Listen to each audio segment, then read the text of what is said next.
So glad you're all here. My name is Sue Inches. I have been working on the Pine Tree Amendment with other people for, the past 3 years. And I'm really happy to see everybody here tonight because we're preparing now for a public hearing next Wednesday, March 22nd.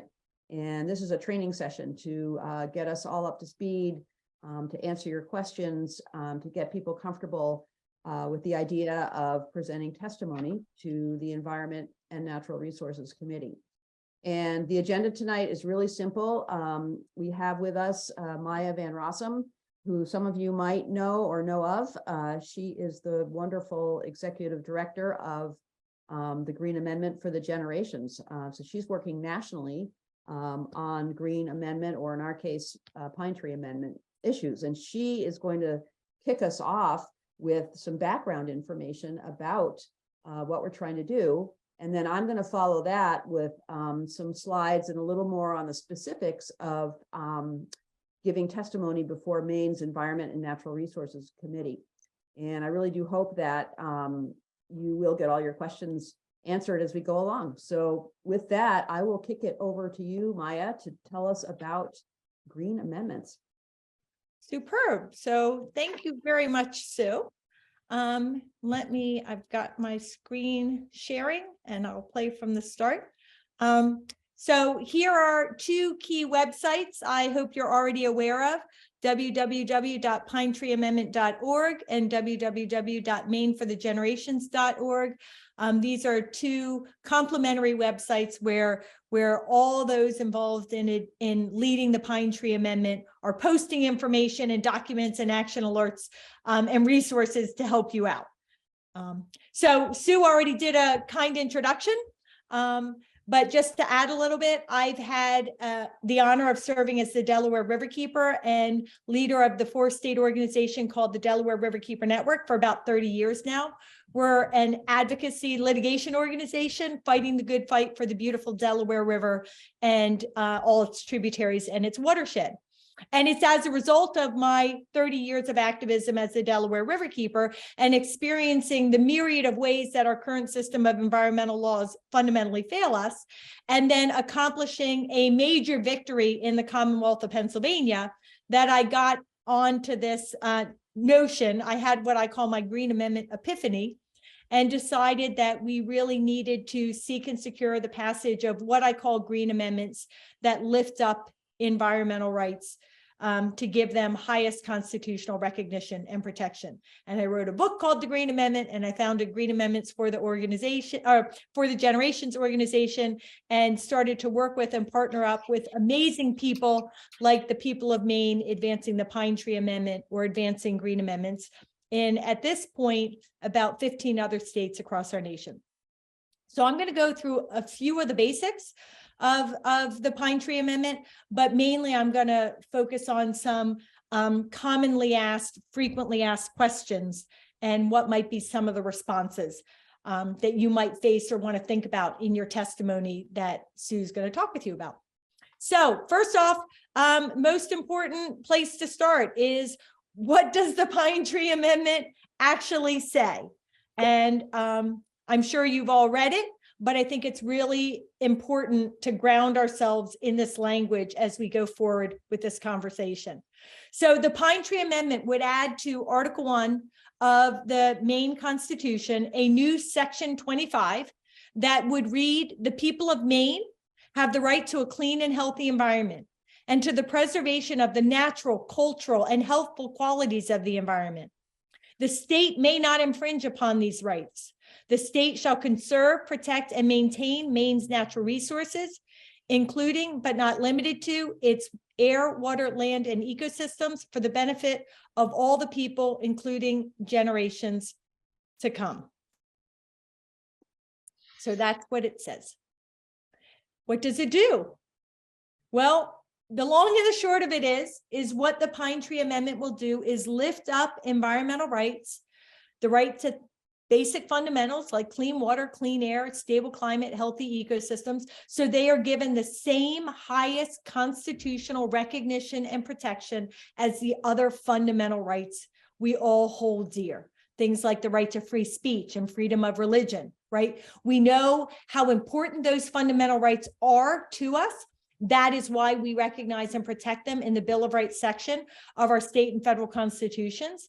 And as a result of that constitutional recognition, we all know how powerfully those fundamental rights are protected, how powerfully they're protected by legislators, by the courts, how frequently they are cherished in the writings of the press, and how when these fundamental rights are infringed upon, how incensed people get and how empowered they feel to fight for the restoration of those rights if they believe that they've been infringed upon. The Pine Tree Amendment is going to provide that same most powerful protection and sense of empowerment to our environmental rights.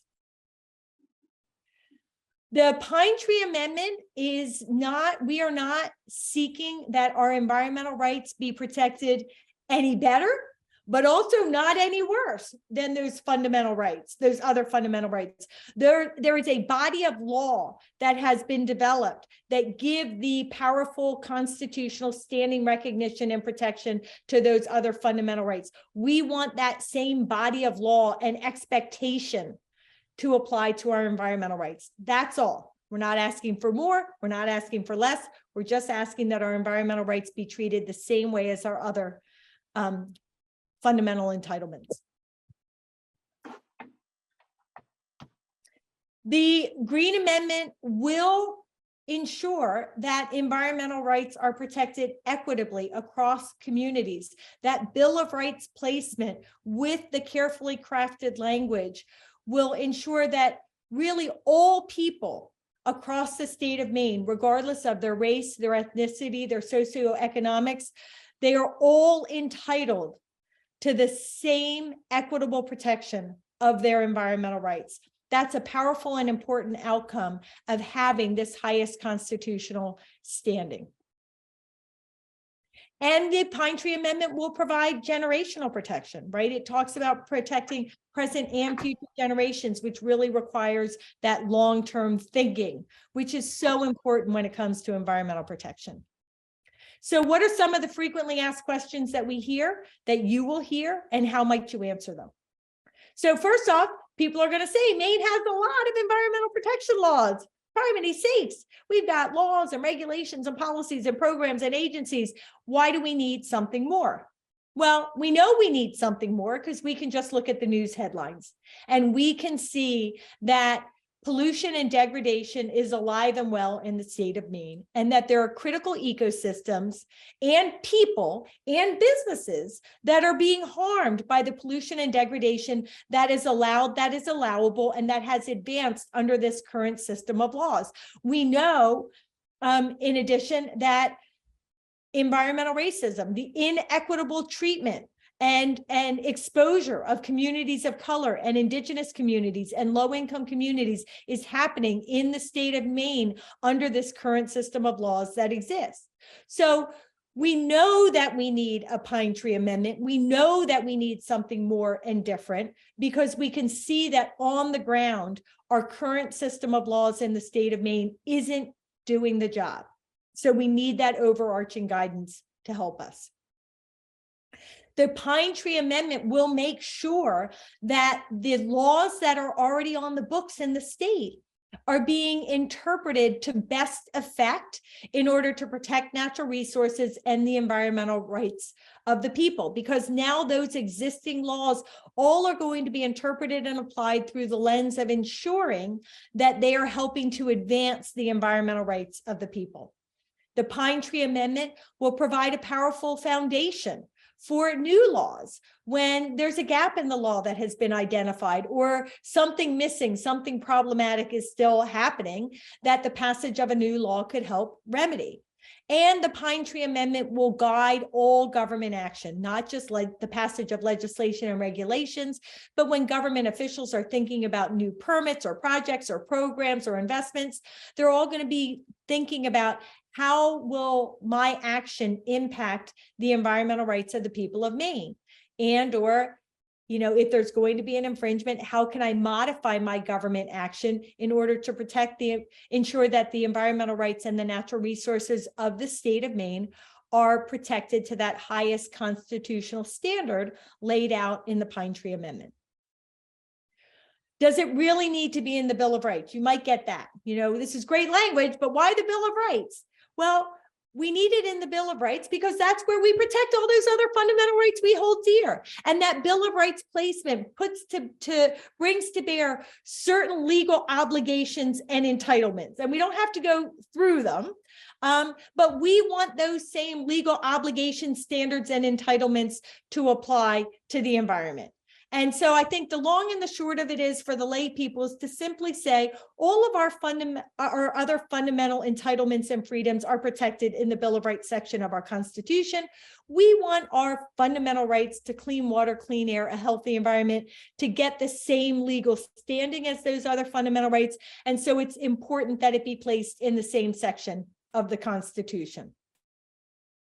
Is the language too broad? You'll hear, oh, it's too broad, too broad. What is clean water? What is clean air?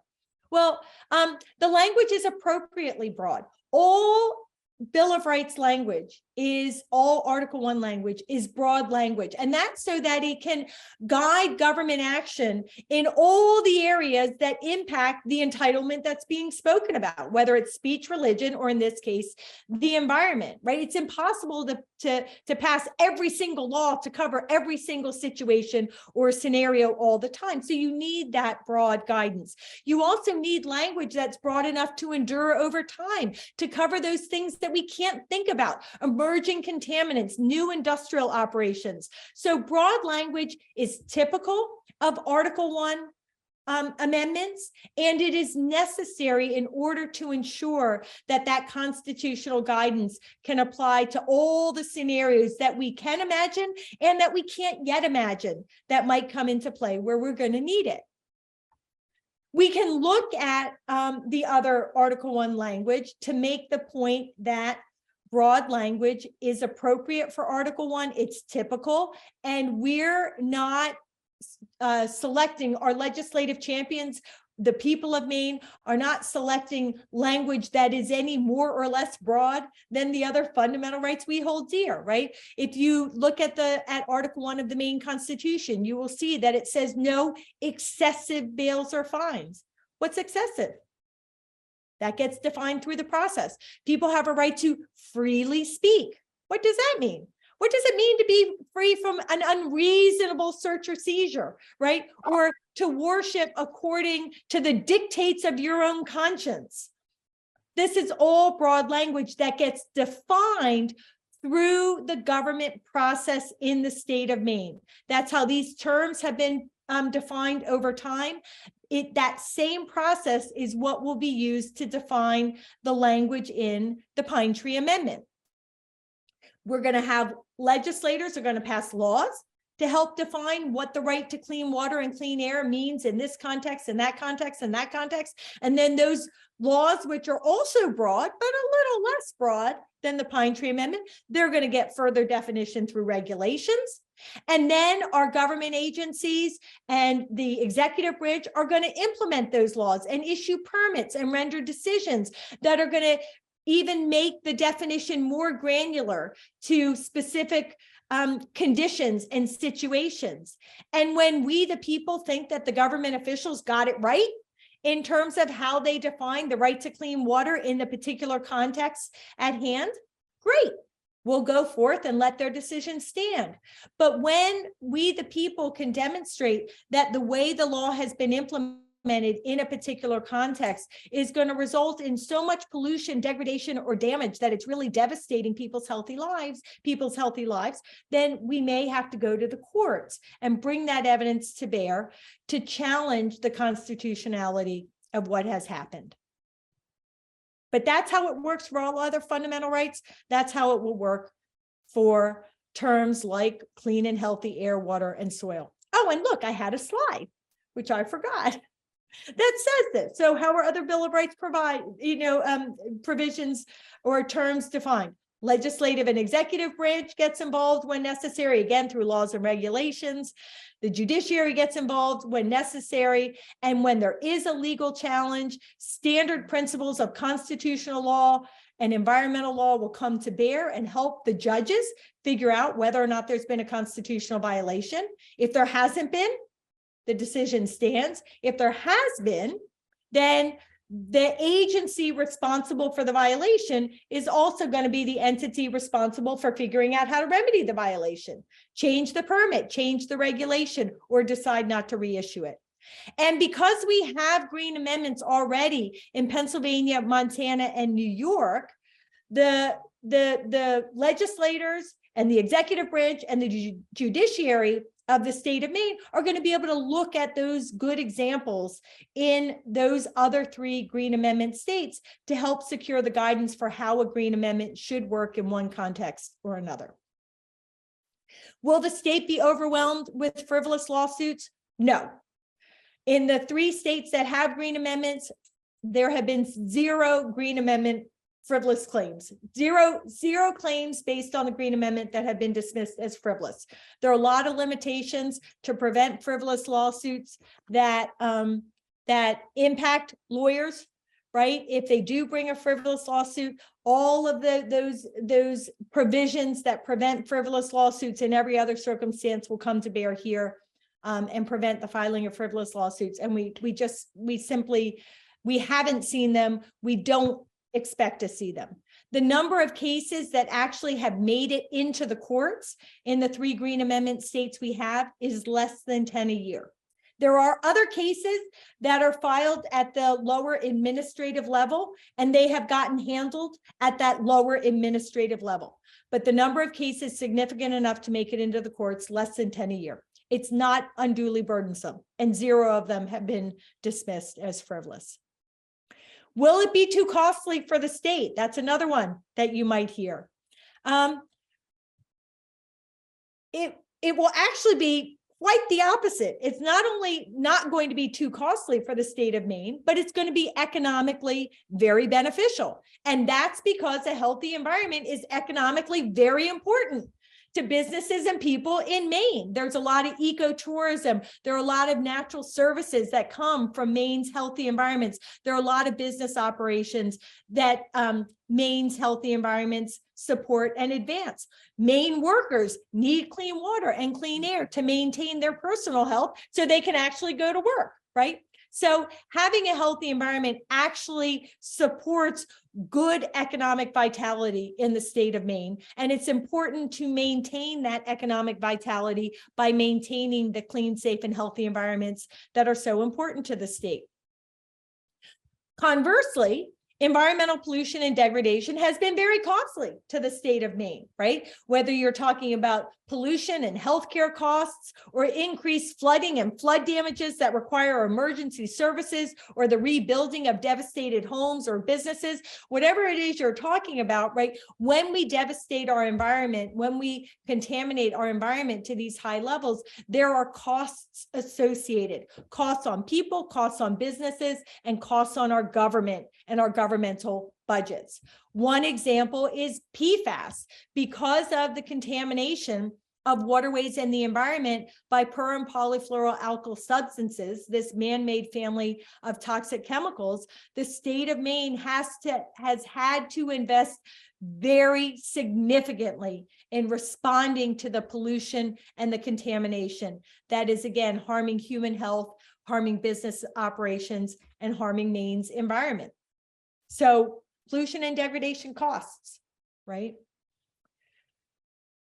What the Pine Tree Amendment will do when it comes to business operations, the goal when it comes to businesses is simply to ensure that business, industry, and developments advance in a way that is environmentally protective, right? And not harming other people by degrading the environment with these high levels of pollution or devastating ecological harm. It's about advancing economic development while protecting environment and people at the same time. Will the Pine Tree Amendment result in lawsuits between neighbors? No. The Pine Tree Amendment is about government action and government activity. So we will be looking for the government action that we are seeking to redress with the Pine Tree Amendment. Maybe the government's deciding whether or not to issue a permit or pass new regulations. In your advocacy, you're going to turn to the Pine Tree Amendment and say, hey, when you're passing that regulation or when you're issuing that permit or rendering that decision, are you making sure that it protects my right to a clean, safe, and healthy environment? So you're going to be using that Pine Tree Amendment in your advocacy. Government officials are going to be using the Pine Tree Amendment in their work to render better decisions. If there does ultimately have to be a legal challenge, it will be against that government action, not what a neighbor is doing on their property. So I think that those are the big ones in terms of frequently asked questions. You may have more, and we'll be happy to talk about them after Sue talks with you about how to testify. But again, just putting up those two websites, pinetreeamendment.org, maineforthegenerations.org. Again, there are two websites that work synergistically. We have a great coalition of organizations and individuals. You're included in them, working in the state of Maine to advance a Pine Tree Amendment. You are on the cutting edge of this national movement to secure highest constitutional protection for the inalienable human right of all Mainers to a clean, safe, and healthy environment.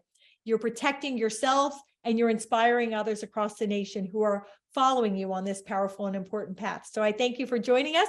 And I thank you for your future efforts to educate and engage others around the Pine Tree Amendment.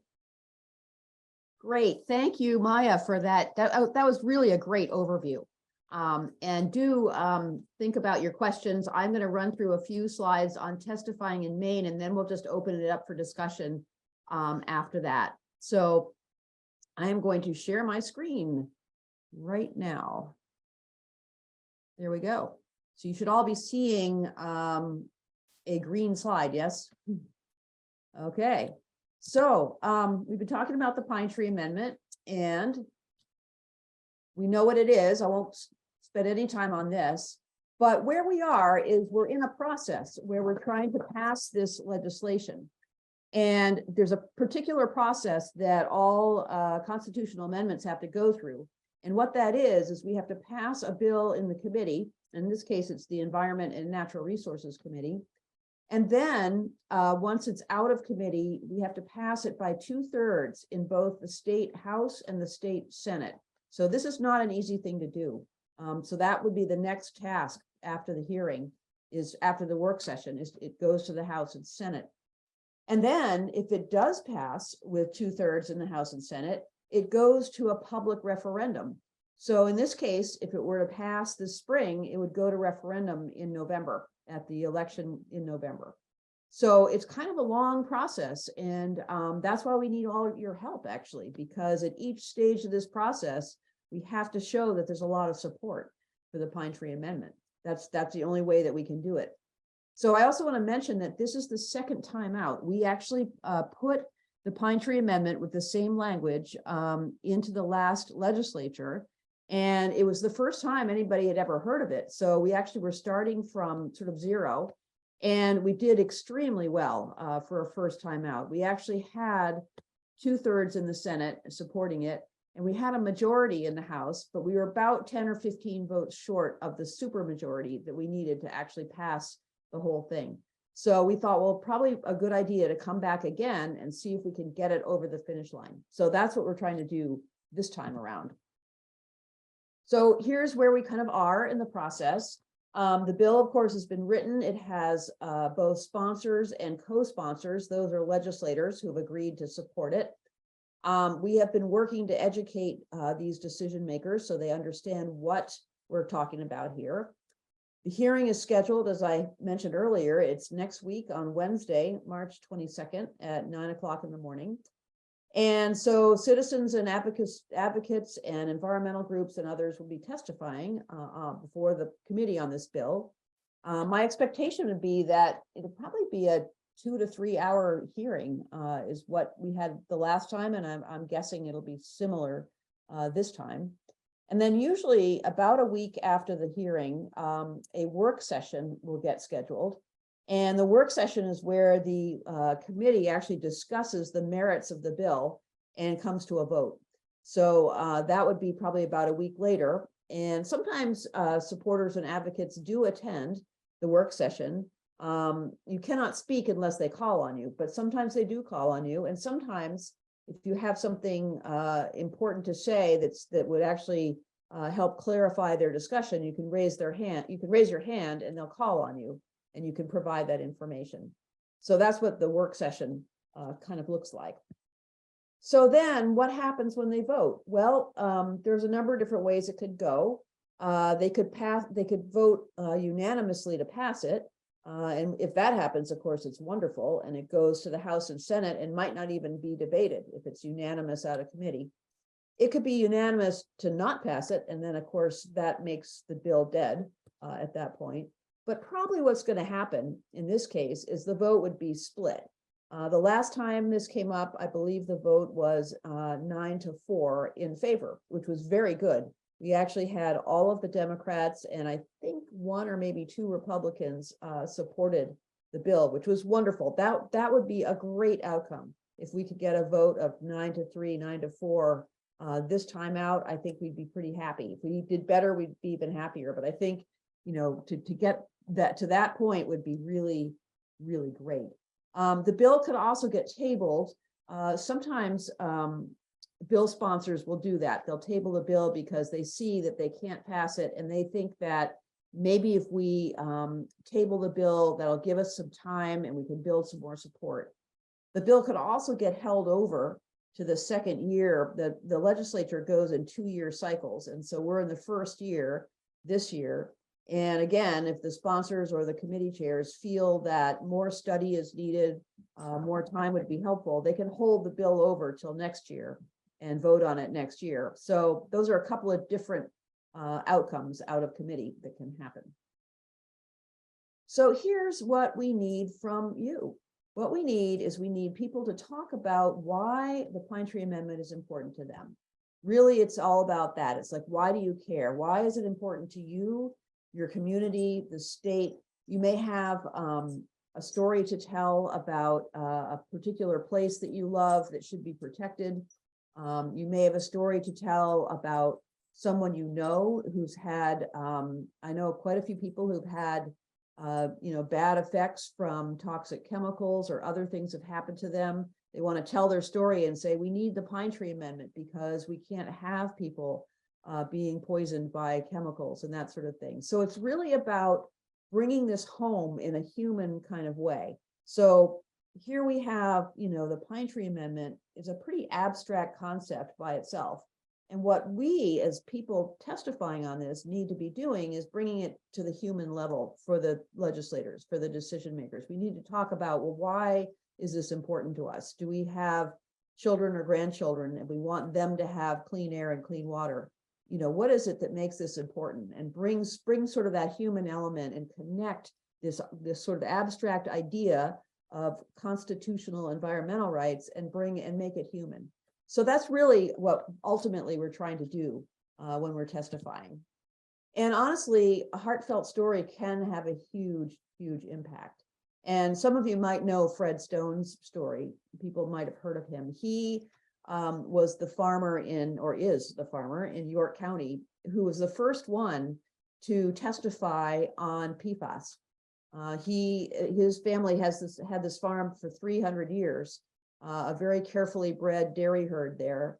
And he had been spreading municipal sludge on his farm fields. And it turned out there was toxic PFAS chemicals in the sludge. And so his water, his hay, everything on the farm was contaminated and he had to go out of business, basically. But Fred did a very courageous thing. He went before the Environment and Natural Resources Committee and told his story. And he was just trying to do something. But actually what happened was he started a movement, because now there are probably 15 other states working to ban these chemicals. Maine has already started banning them, and we're testing and we're trying to compensate farmers. There's a whole campaign going on now to address this problem. It all started with Fred telling his story to the legislature. So that's how powerful our stories can actually be. So the other thing to think about when you're testifying is, who is this audience that you're testifying in front of? And in Maine, we have a volunteer citizen legislature. They get a little stipend kind of money, but it basically covers their travel expenses. They're not professionals or salaried people. And not only that, they get more than 2,000 bills in front of them. So they're not going to know the details of the Pine Tree Amendment. It's up to us to explain what those details are because they need us. We're actually helping them because they have this bill before them. They might not know a whole lot about it. And we need them to understand it. We need to understand why it's even there and why it's important. So that's the audience. These are people who are serving in our state legislature because they want to do something good. They want to make Maine a better place. And so our role is to help them do that, basically. So it does seem sometimes intimidating to think about testifying, but really, if you think about it this way and say, well, this is really helping people who volunteered to do this job, it kind of brings it a little bit more down to a level of like, okay, we can do this. So we need testimony from all kinds of people. We're hoping to have, farmers, foresters, educators, healthcare providers, all different kinds of people talk about why environmental rights are important to them. And the more broad a group we have testifying, the better it's going to be. And then I love this quote on this slide because I've heard this from so many legislators. They say, the facts and figures and all of that are really great, but what I think about when I go to vote is the stories that I heard, the stories from real people. So that's really what has an impact on these decision makers. So here I'm going to give you a little bit of nuts and bolts about testimony, and we'll get into your questions after this. But so there's a number of different ways to testify, and you can testify either online or in person. But the oral testimony is often limited to 3 minutes.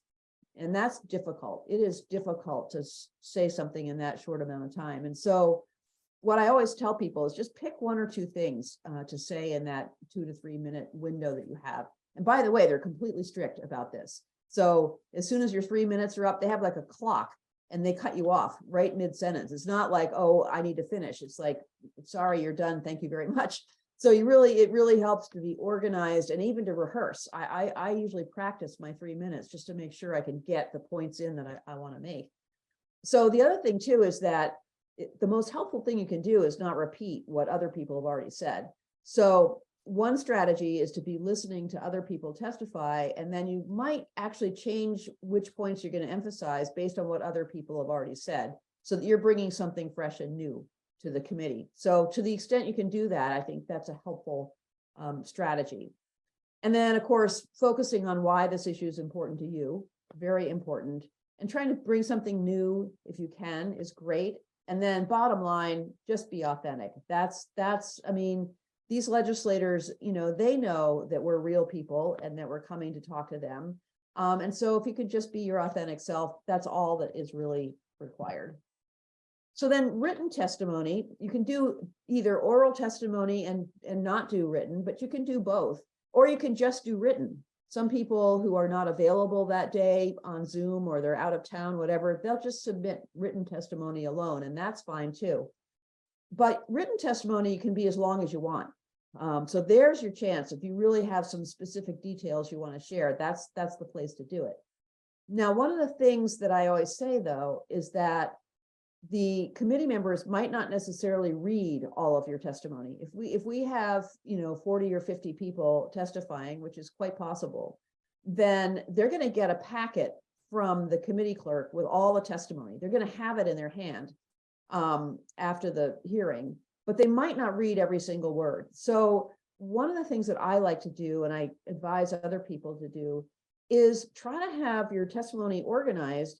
And if you can, put subtitles in it so that like each paragraph might have a little subheading, so that way, if the committee members are just skimming, they can like see the subhead and go, oh, I want to read about that. Or they can see the subhead and say, oh, I already know about that point. So I think it really helps to kind of organize it. And if you can, put little subheadings in there. You need to know that your written testimony and your oral testimony, actually both, become part of the public record. And that's just, good to sort of know that, because, if there's any kind of personal information that you don't want shared publicly, then you should hold back on that because it will become public. The testimony is actually posted online on the legislature's website. So if there's something you don't want somebody to see, don't say it or don't write it. So just keep in mind that. And then, of course, the committee has an analyst and a clerk, two staff people that work for them. And what the analyst does is goes through all the testimony and tries to pull out what the themes are and reports that back to the committee. So just so you sort of know that, there will be a summary and he or she will talk about how many we're supporting and how many we're opposing and what points were brought up. So that'll sort of be your testimony will be included in that analysis. So that's a little bit about how the testimony sort of goes.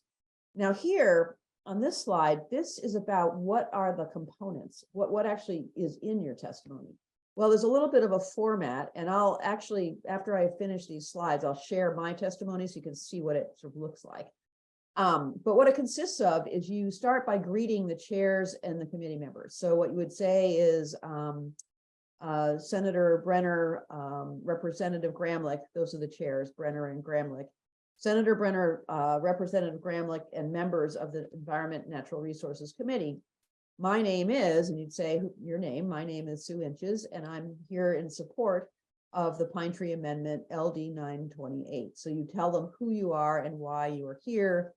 You might include, if you are part of an organization or you're representing a group, you certainly want to say that or add that. But if you're not representing a group, you might just say what town you're from. And that's important so they know what part of the state you're from and who's your representative.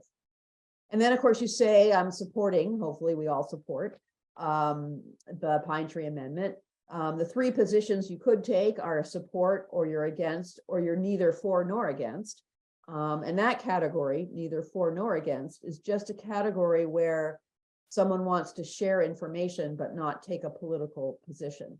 So you might hear a few people doing that. Then you present your theme and your points, your talking points, your supporting points. And then, of course, you summarize and you ask them to support the bill. You need to have a call to action, which is basically saying, and please support LD 928. And then, of course, thank them and offer to answer questions. So that's basically, that is the format. It's very simple, very basic testimony format for both oral and written testimony.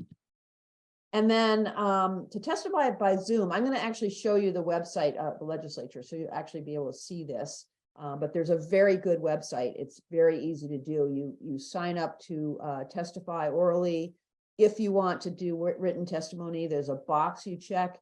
Say, I wish to upload my testimony, and then you just push a button and it uploads. So it's very easy to use, pretty seamless.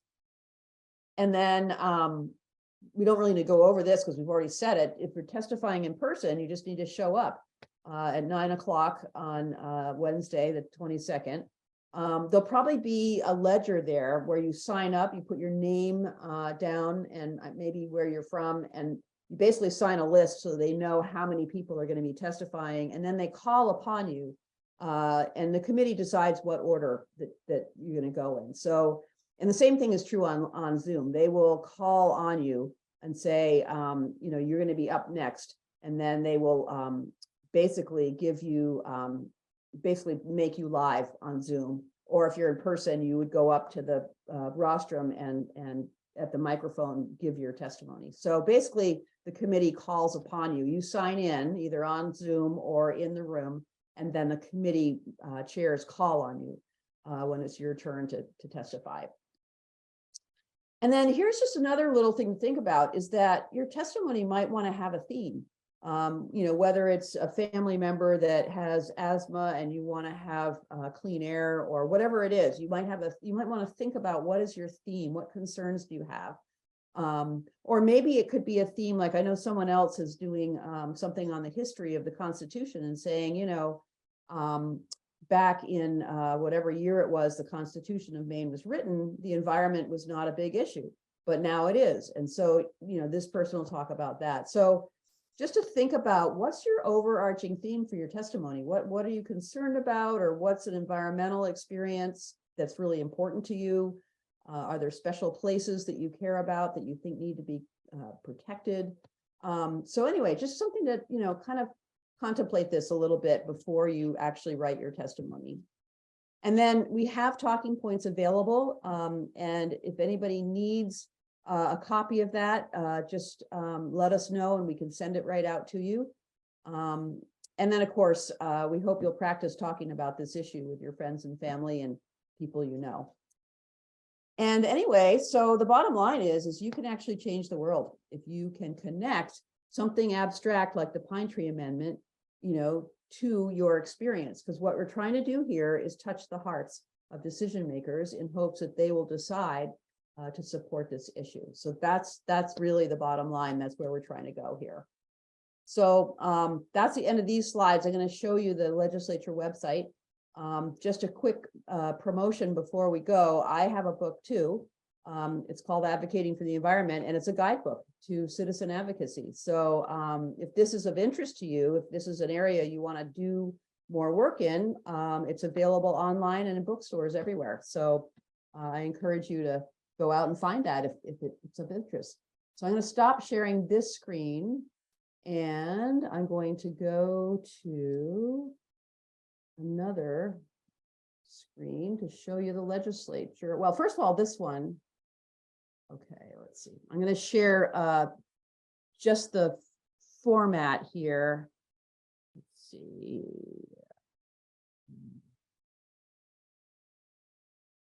Just quickly. So this is actually my testimony that I'll be giving next week. And so here's the format I use. I just put a headline here, what it is. This is the bill.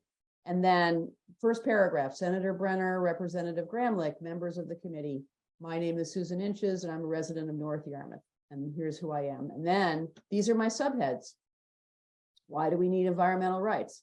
A 30-year track record with no unintended consequences. So I put my little subheads in, and then I write my story about each one.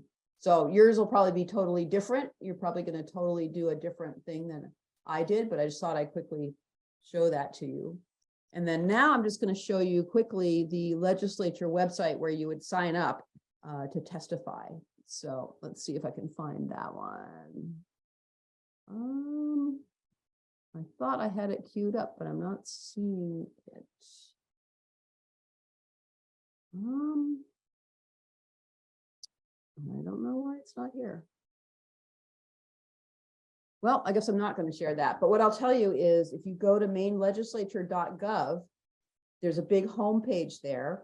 And on the lower right-hand corner, it says testify or share testimony, and it's a button. And you just push that button and it takes you to the page where you can sign up to testify on Zoom, to upload written testimony if you choose to do that. And it tells you when the day of the hearing is. You can go in person if you prefer to do that. So I think we've talked plenty. I really want to hear what your questions are. So thank you so much for joining us, and let's open it up to your questions, and just feel free to just chime in or raise your hand, and we'll get our discussion going.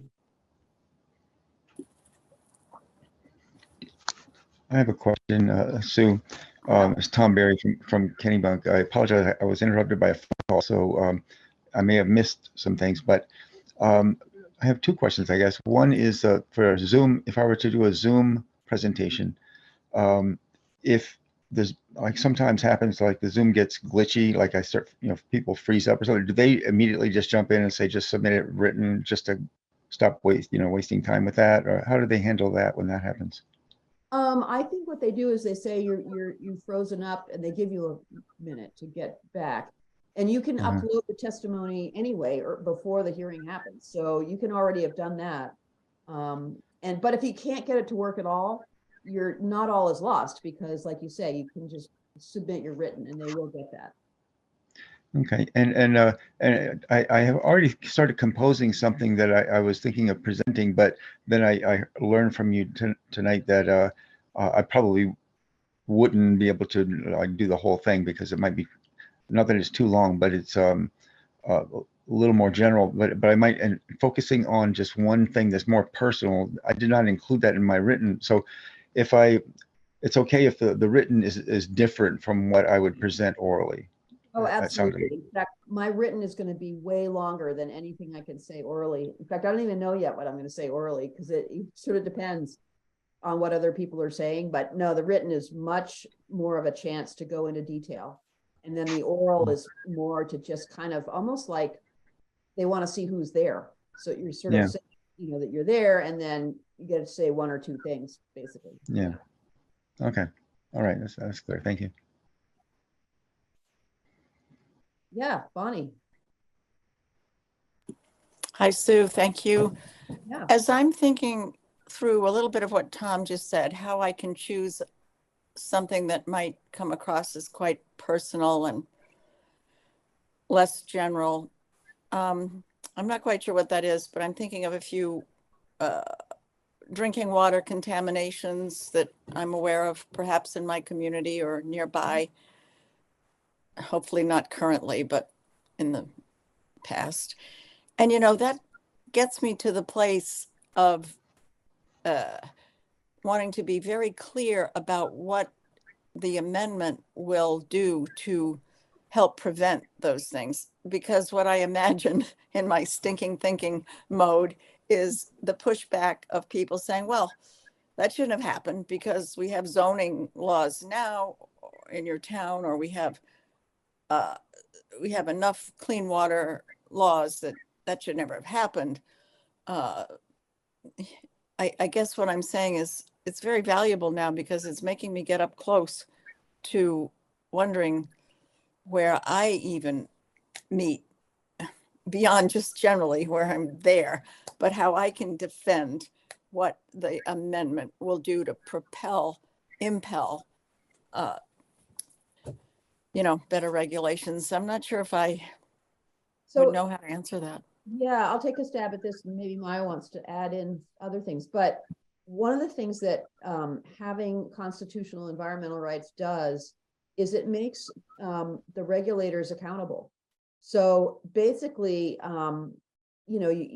regulators must take into account public health, environmental health, as they make laws and rules and ordinances. And so it gives that overall guiding principle so that it's less likely that you would have polluted water.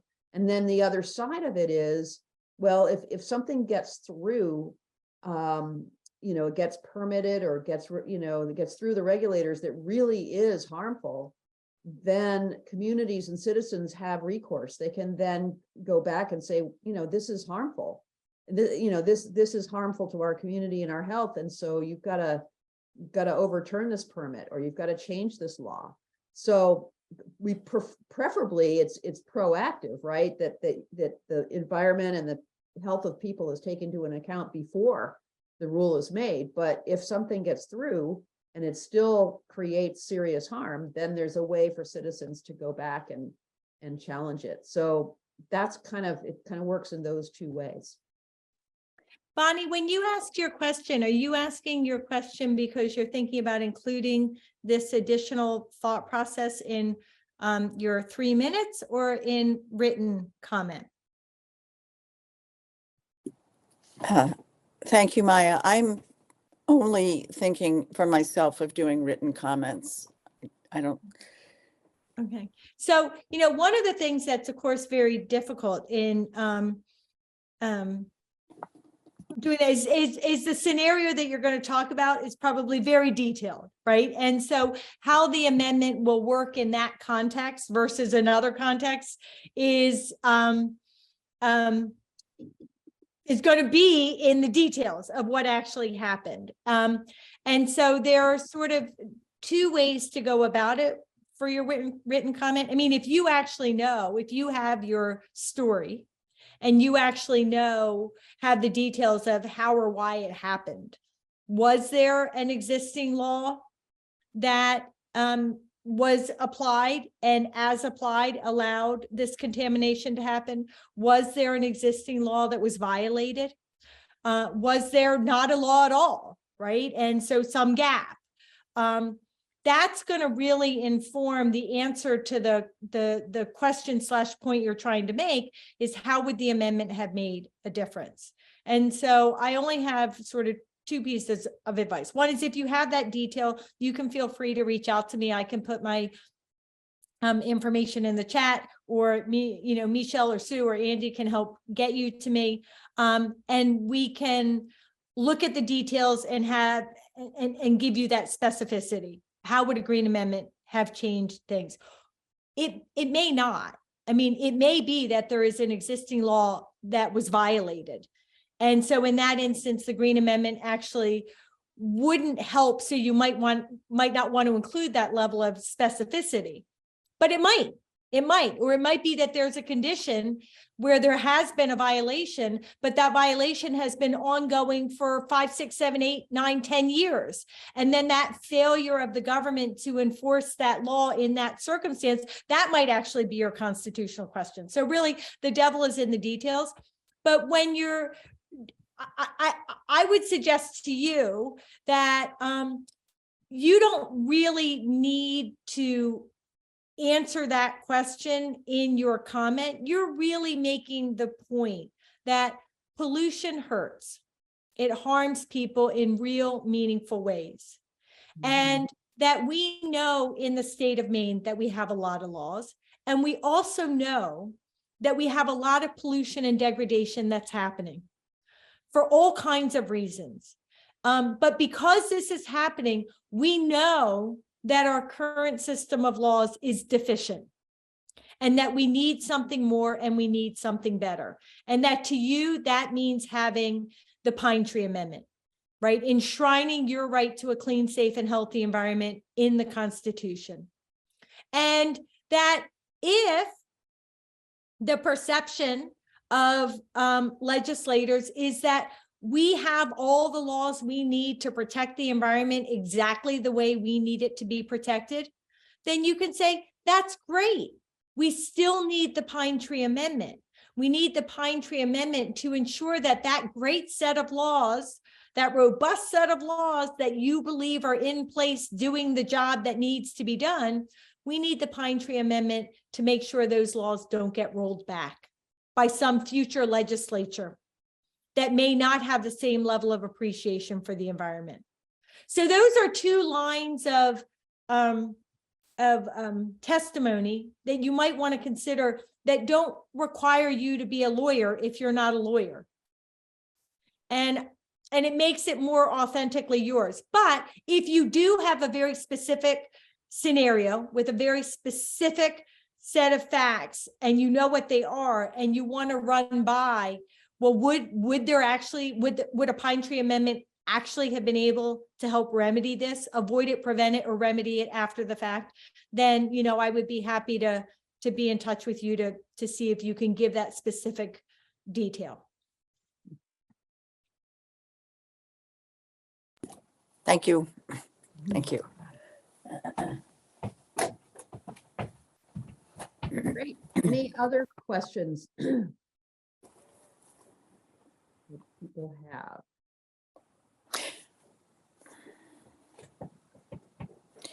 If this, may I ask? Yes, please. If this Zoom that we've participated in just now has been recorded, will we be able to review it on any of the websites or Sure of that. asking you?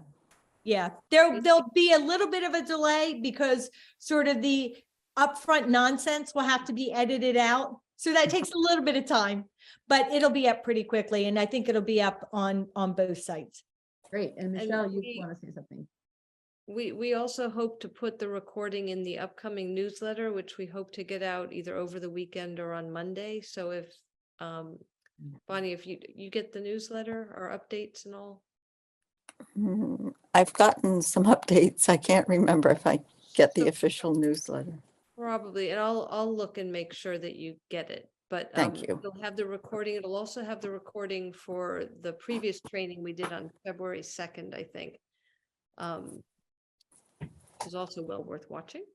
And I also wanted to say that having testimony submitted by the hearing is really important to have, the legislators have a sense of the kind of momentum behind this. But if you run into friends, family, other people, and you're talking about this and they say, oh, I wish I could give testimony, but it's too Mhm. late, they can actually submit testimony all the way up to the work session. Mhm. So there is an opportunity for people that missed the boat to still at least submit written testimony. Yeah, that's great. I had forgotten about that, but yes. That's great. Great. Anyone else? Before we call it a night. And Yeah. Michelle, do you want to just mention how people can sign up for that newsletter if they're not already signed up for it? Sure. Well, since there are only a few people on the call But that, the recording. oh, but for the recording, right? So you can go to the Pine Tree Amendment website, www.pinetreeamendment.org website, and there's a subscribe button, and that will get you our newsletter, which comes out once a month, and then any updates or calls to action that we have, you will receive those as well. Perfect. Great. Well, thank you everyone for joining us, and we look forward to this hearing next week. This is an exciting time. So I look forward to seeing all of you and hearing from all of you next week.